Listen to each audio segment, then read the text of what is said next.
Okay, so I've just got the Platinum Trophy for Stellar Blade, and let me tell you, this game was a journey. From some extremely fun combat to some pretty good storytelling, and honestly one trophy that almost drove me insane because I couldn't figure out where it was, I finally achieved that ultimate achievement in this game, which is the Platinum Trophy. Now, it does say that this game can take anywhere from 50 to 70 hours to Platinum, so I wanted to see if that was going to be the same for me, or if I could cut that time down and make it even faster. Now, it has been estimated at a 5 out of 10 difficulty, so it shouldn't be too hard.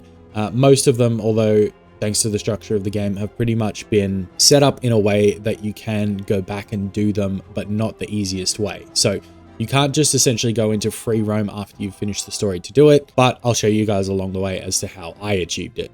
Now, there are 45 trophies. Obviously, this is a single player game, so they are all offline trophies, which is great. And on top of that, the difficulty does not affect trophies. However, on my first playthrough, I wanted to attempt the harder difficulty. So we set it to what is called normal mode, because story mode is the easy and normal mode is the harder mode. And then once you've finished it, you can go into New Game Plus on hard mode. So we were playing on normal, which makes it a lot more difficult. And let me tell you, some of these enemies nearly drove me up the wall because they are extremely difficult. I'm not a Souls guy, like I've never played any of the Souls game. So any sort of combat like this, the closest thing I have is like Jedi Fallen Order and Jedi Survivor, which I'm thinking of platinuming as well. So if you want to see that, let me know. But in saying that, this kind of reminds me of Jedi Survivor, very much so in some of the movement tech, as well as some of like the actual gameplay in the fighting mechanics. I think it is very similar to that game. So if you enjoyed that, you're probably going to enjoy this as well. So I would definitely recommend it to anyone that wants to look into that. But with that said, leave a like if you guys enjoyed this video.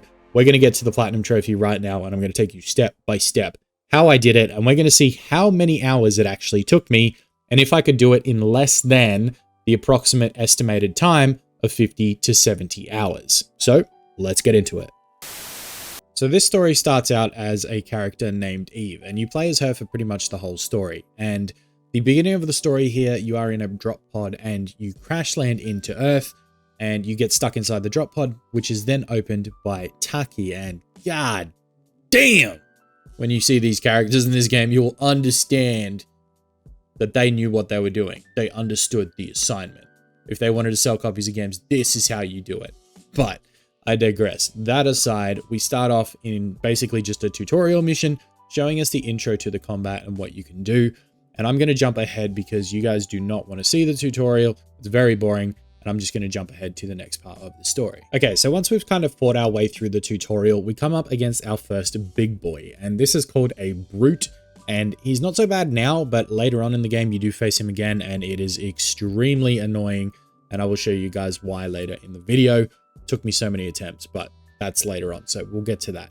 However, obviously you and Taki do fight this in the beginning, and you have to take it on as your first kind of boss fight. So I'll show you guys a little bit of that, and then we'll get back to the story afterwards. Now, one thing I do really like about this game is the fluidity of the combat. There's always a combination that you can be doing, and in terms of, I guess, the special abilities that you get and unlock throughout the game with the skill trees, you can just get more and more combinations and different like fluidity throughout the game, which is something that's extremely fun. You've got different types of abilities that you can combine with holding L1 and pressing either X, circle, triangle, or square, and the same thing with R1 and those buttons as well. So it gives you kind of like 8 different special abilities that you can use in combinations throughout the gameplay. And trust me, as you start to unlock the stronger upgrades, you feel so much more powerful. That's one thing that I do really love about games like this and like Jedi Survivor. As you do progress through that skill tree, you start to feel like more and more of a badass. And that's exactly what this game does. It delivers in that sense.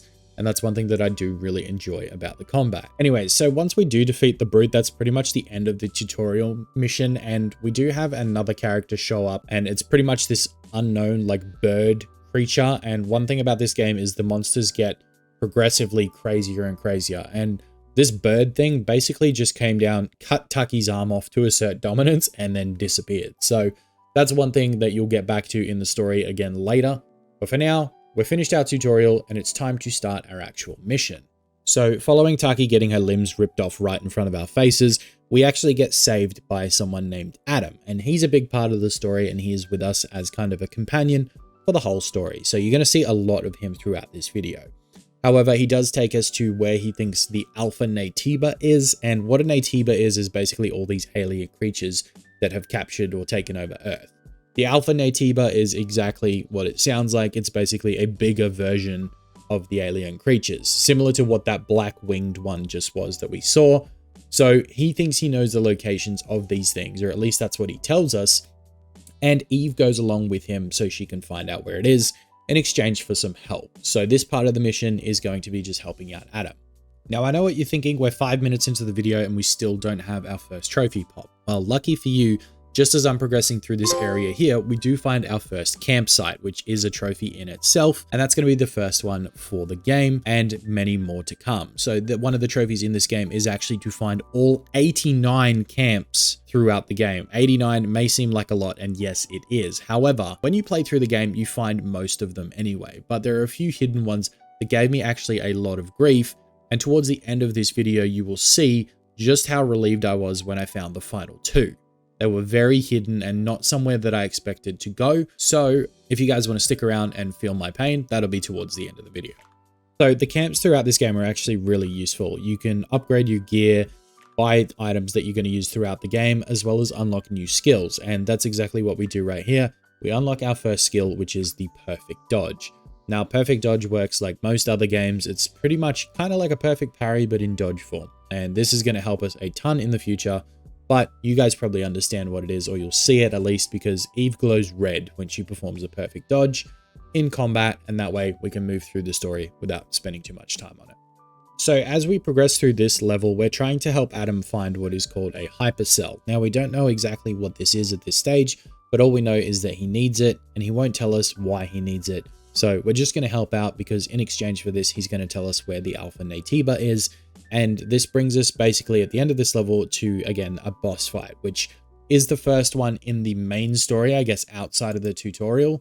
And this one is actually called Abaddon, and it's an extremely fun fight. He uses lightning and electricity to kind of attack you, which is fun, but he's got 2 massive swords as well. So this is actually the fight you guys saw in the intro of this video. So I don't really need to show you guys the most part of it because you've seen it already. So we're just going to jump to defeating him, which gives us our next trophy.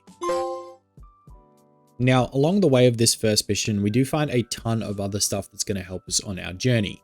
We find things like body cores and beta cores, which basically translates to health upgrades, and beta upgrades, which is for our special abilities.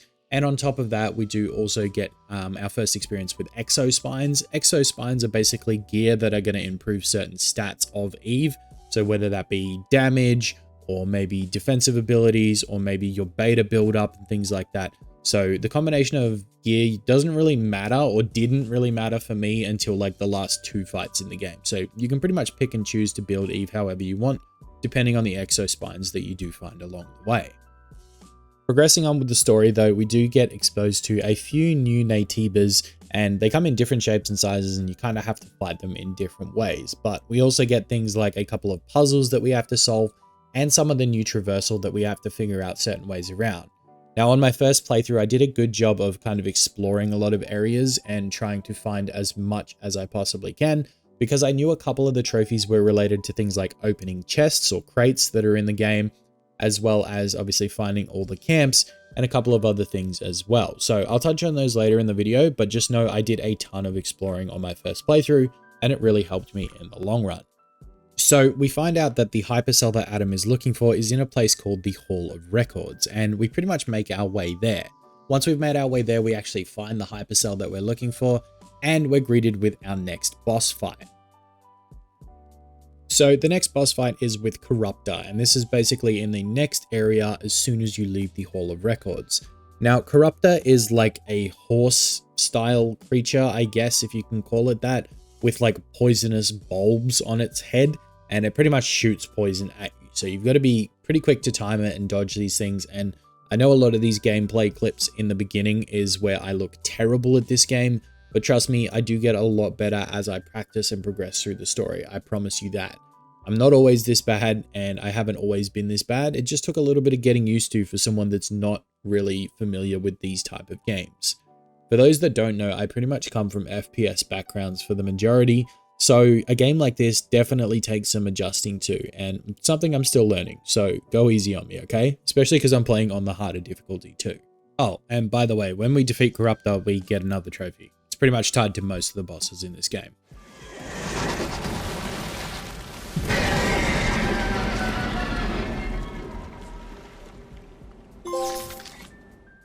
Another thing that I really like about this game is actually the level design. Like, not just in the sense of the traversal throughout the level, but actually the design of it itself. It really encapsulates everything that it would be to be in like this post-apocalyptic world where, you know, creatures have taken over the earth and you're just trying to survive in it. I think that's really well done in this game, and it adds to the immersion, especially being like a new story and something we haven't experienced yet or know nothing about this world.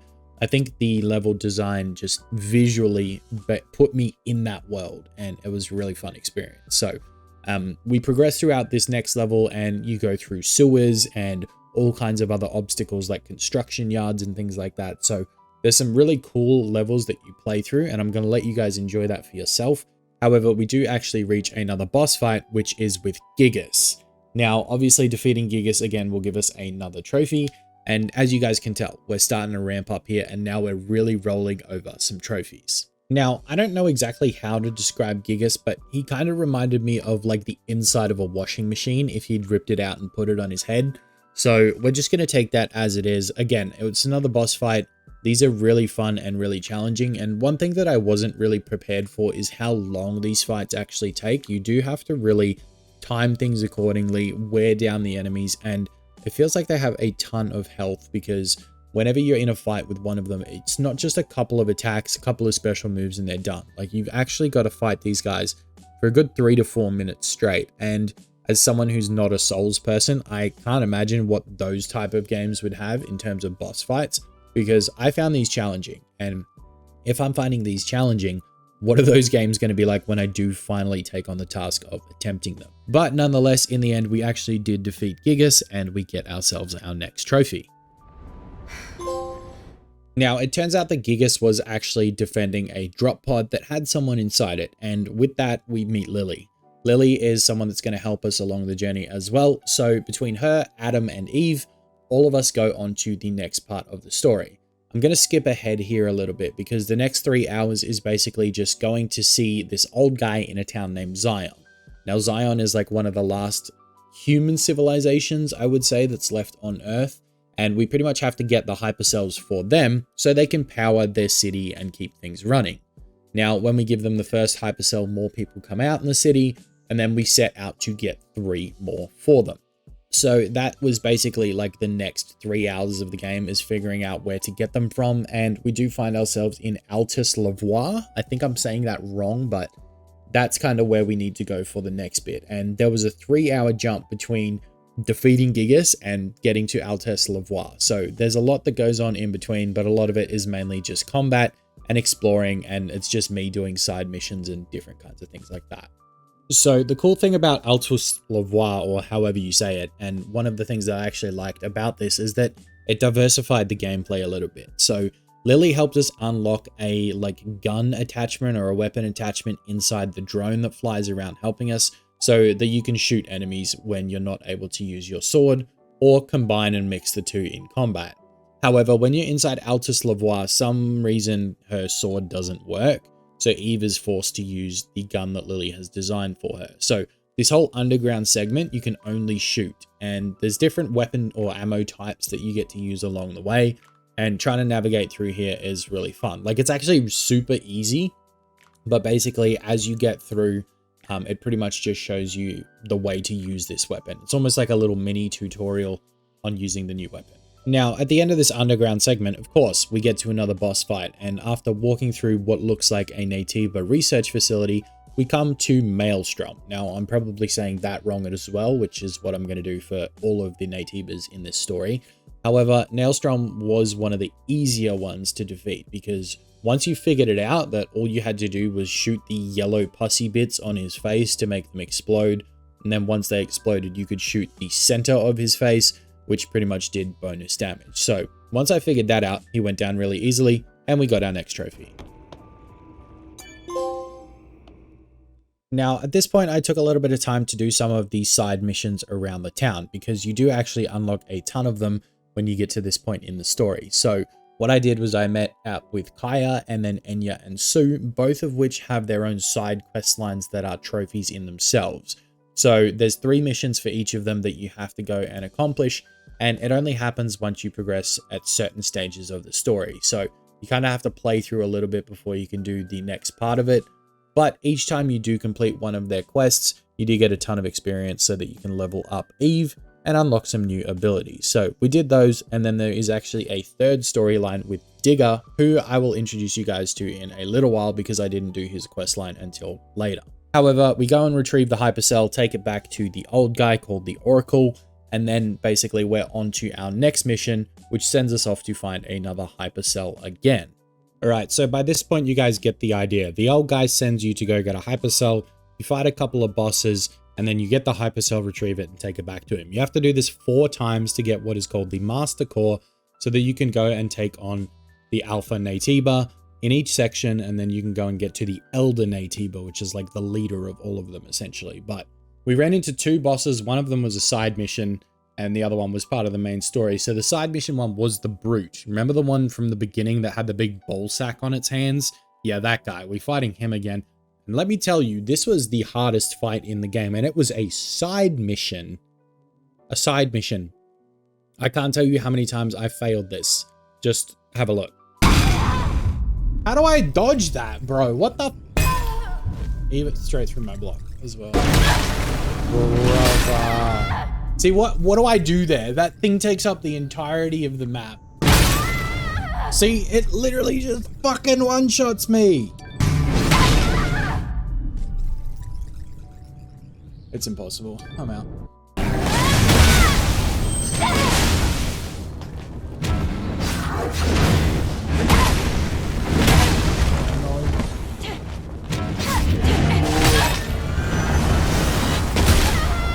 No, cunt. It was literally 1 health. It was oh, fuck you. Fuck you. Fuck you. Brother. Fuck.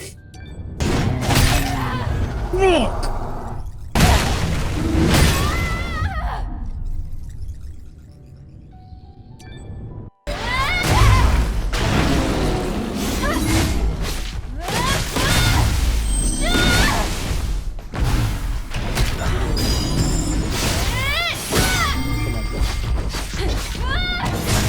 Get off me, you bitch. Fuck you. It took me a fucking hour. Oh my god. Anyways, after that super pleasant experience of fighting off against him, we decided to go on with the main storyline, and we went to Matrix 11, which is like this underground rail yard type map, which is actually really cool. And at the end of it, we do meet the Stalker, which is another Naytiba. So we fight him, and we get another trophy from defeating him as well. Let's go. First try. Nice. I was a bit worried I was going to lose him. He was tough. Ooh, that was tough. Get him. Nah, that's crazy. Oh, that was sick. Stalker. There we go. Defeated Stalker. So after defeating Stalker, I actually hit 4 trophies really quickly, all within like sort of 10 minutes of each other. The first trophy was for defeating Juggernaut, which is another one of the Alpha Naytibas. The second trophy was called Naytiba Hunter, which is for defeating 100 enemies with beta skills. The beta skills are kind of like your special abilities. And then the third one was for perfect parrying 300 attacks from enemies. So these 2 were kind of combat related and not story related, so it was a surprise to get them, but they weren't too hard to get either. You'll just get them by playing the game. Now, the 4th one is story related, and if you don't want any sort of major spoilers, then I would turn away or skip ahead at this point, because the next trophy is called the Taki Trophy, which is for defeating Taki. Now, we realized that from the beginning of the story, she didn't actually die. She has actually been kept alive by one of the Naytibas, and we end up having to fight her. So the next trophy is awarded for winning this fight, and it was actually really fun because one of the cool things after this fight is that you actually inherit some of the abilities that Taki uses in the fight against you. So the things that you can see on her, you have this new ability afterwards called Taki mode. And basically you get the wing, you get the sword, you get basically equipped stuff like what she uses in that fight. And now you can use it on enemies. And there's actually a future trophy for defeating a bunch of enemies with this ability as well. So remember a little bit earlier in the video, I told you about the side missions for Enya and Sue and Kaya. Well, this is where the third mission comes in, and this is for our friend Digger. Now, Digger is actually a little robot that managed to get himself stuck, and he's not sure what his purpose in the new world is, so your missions kind of help him figure that out.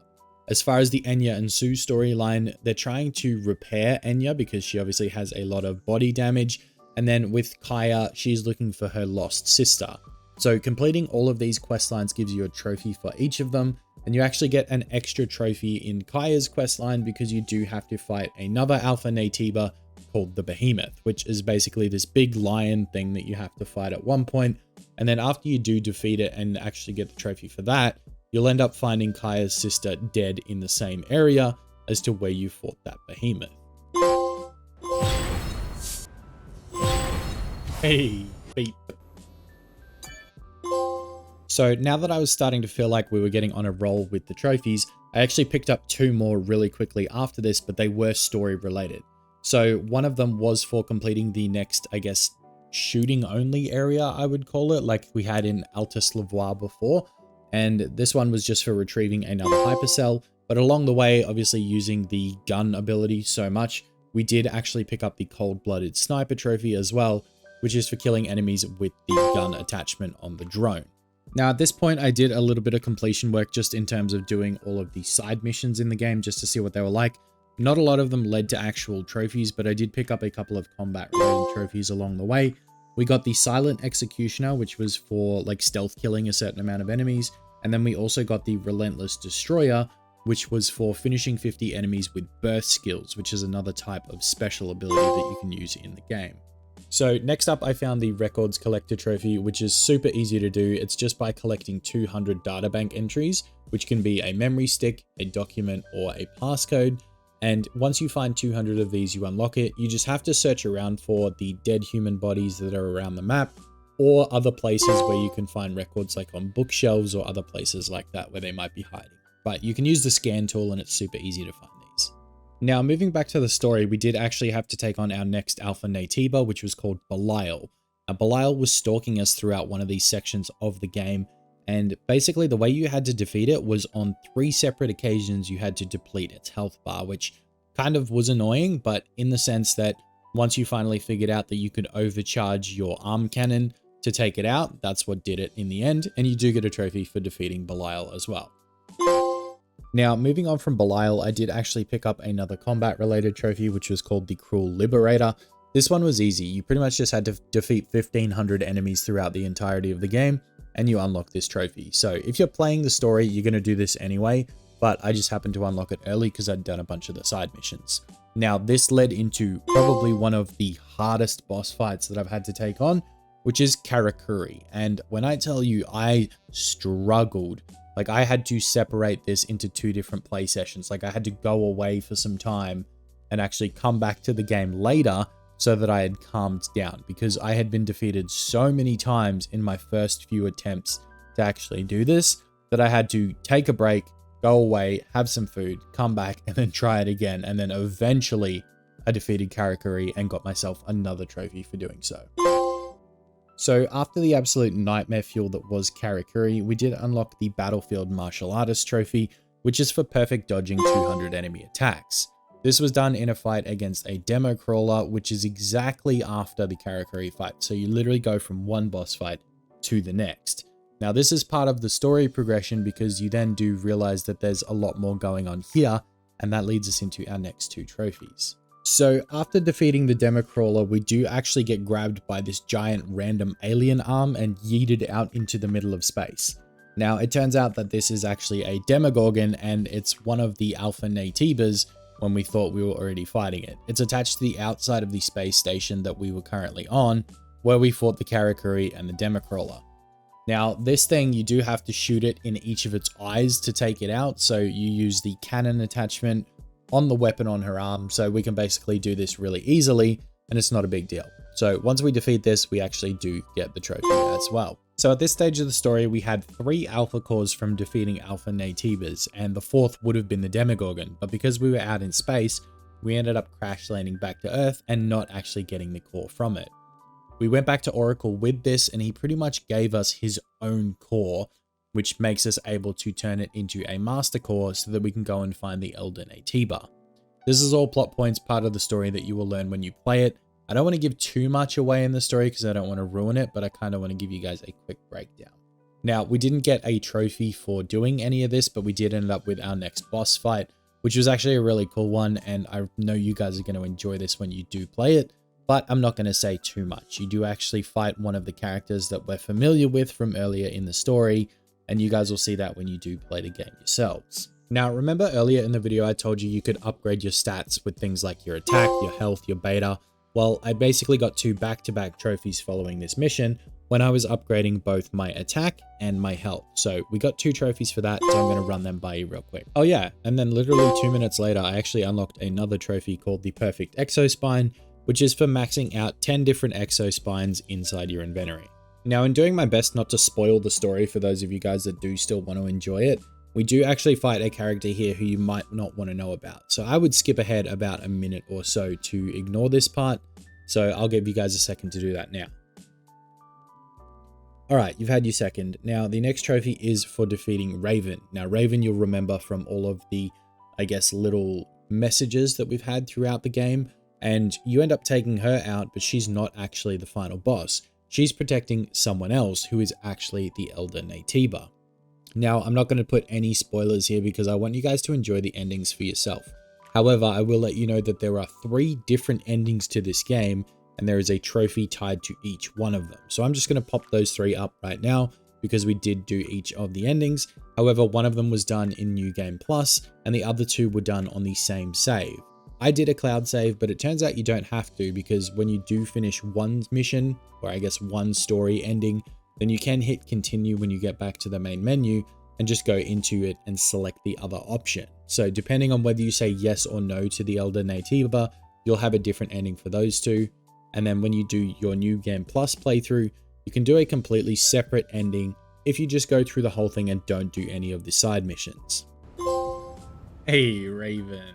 Because that's obviously one ending. Let's return to the tetrapod. Definitely easier than the other end. Hey, return to the colony. There we go.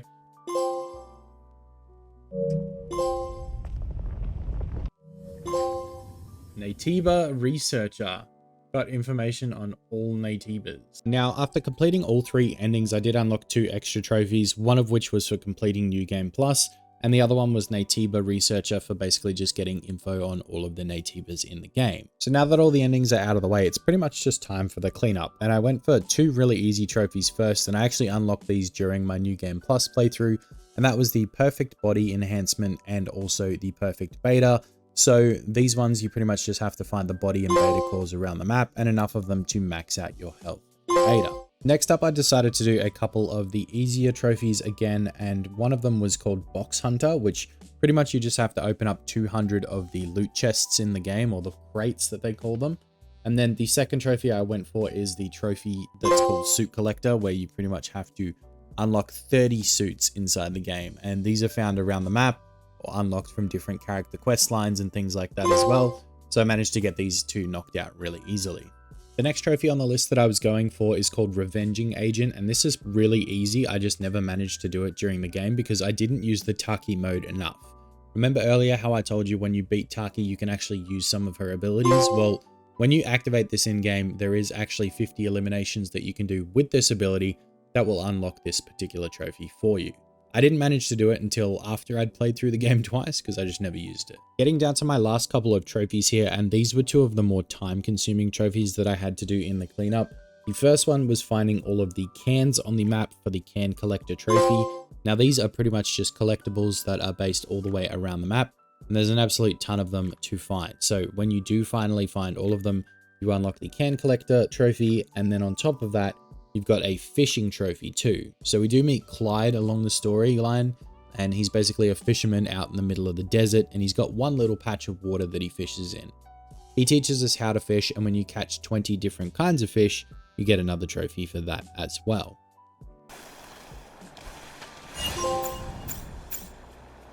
Now, trophy number 42 was really easy, and it was basically just by unlocking all of the different skills that you can on the skill tree. And then the trophy number 43 is actually Infinite Blade for maxing out all of your different skill trees and having basically everything you can maxed out. Now, with one final trophy to go until we actually reach our Platinum trophy, I had to find all of the camps in the game, and there is 89 different locations that you need to find. I was sitting at 87 at this point, and I was struggling for so long to find the final 2 camps. However, it is kind of tucked away and kind of hidden, and when I finally found it, I was so relieved. I'm not going to talk anymore. I'm going to leave you guys with my final reaction to getting the Platinum trophy. Thank you all for watching, and leave a like if you did enjoy. Subscribe if you want to come back for more Platinum trophy videos in the future, and I'll see you guys in the next one. Yes! That's Platinum, right? Yes! Oh my god, it took me forever to find those. It's not even on the main quest line. Like, you've literally got to take a side road to find those 2 camps, and that's so annoying. But we've officially platinumed Stellar Blade. I forgot the name of the game. I'm so excited. Holy, we have the Eve Protocol Platinum trophy. Oh, okay. Cool. All right, I need to get to editing because this is a long